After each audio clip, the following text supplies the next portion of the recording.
कम से cum merit के ऊपर भी होना चाहिए था। मेरिट भी सुननी चाहिए थी, लेकिन कोई बात नहीं।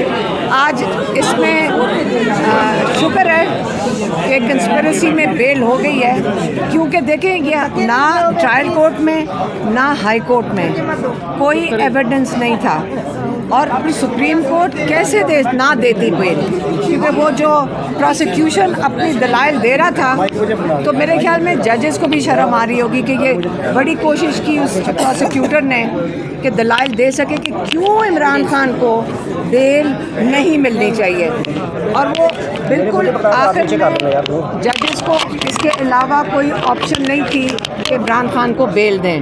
इसी तरह जितने केसेस नीचे चल रहे हैं, अगर उनका इतना लंबा सफ़र है सुप्रीम कोर्ट तक, और यहाँ पे आकर अगर ये फैसले होने हैं, तो हम उम्मीद करते हैं कि सारे केसेस जल्दी से ऊपर आएँ और ये सुप्रीम कोर्ट इंसाफ दे, ये हम यही उम्मीद रखते हैं।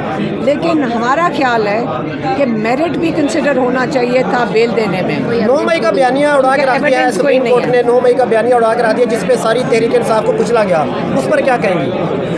मैं यही कहूँगी कि आगे चल के देखते हैं, क्योंकि हमें कई दफ़ा हम इतने देर से अदालतों का चक्कर लगा रहे हैं, तो हम देखना चाहते हैं कि अलकादिर में जो केस है इमरान खान का, अलकादिर जो ये लगा नहीं रहा है डोगर, हम ये भी उम्मीद करते हैं कि सुप्रीम कोर्ट का जो चीफ जस्टिस है उसको भी कहें कि केस लगाए और अलकादिर में बेल दे, जो कि सिर्फ हमारे लॉयर कहते हैं सलमान सफदर कि आधे घंटे के अंदर उसके अंदर बेल हो जानी चाहिए। 3 मिनट। तो क्या आप सुप्रीम कोर्ट से दरखास्त करेंगे अलग से कि केस को थोड़ा सा बूस्ट किया जाए? सलमान सफदर को हमने करेंगे।